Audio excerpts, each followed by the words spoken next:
මේ ලෝකේ කී දෙනෙක් නම් මෙන්න මේ දේ කරලා ඇද්ද?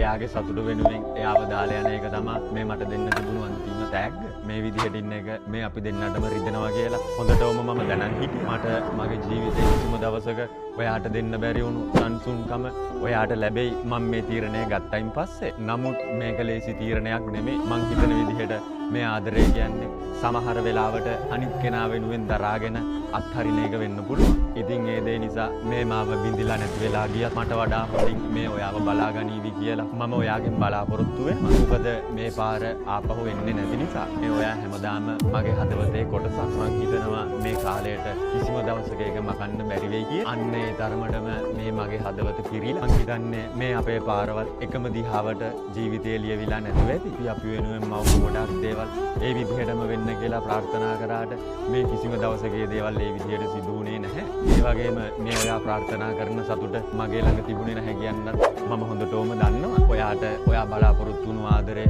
ඔයා බලාපොරොත්තු වුණු ආරක්ෂාව මං හිතන විදිහට මේ තවත් පුද්ගලයෙක්ගෙන් කවදා හරි ලැබෙයි. ඉතින් ඒ වගේම මේ ඔයාටම ආදරය කරන්න ජීවිතේ කිසිම දවසක අමතක කරන්න එපා. එක්කම මේ වේදනාව ඇස්සේ ජීවිතේ කිසිම දවසක විලෙන්න දෙන්න එපා. මේ තව දුරටත් මම ඔයාගේ ළඟ නැති වුණත් ඔයාට ආදරය ලබන්න පුළුවන් බව ඔයා දැනගෙන ජීවත් වෙන්න.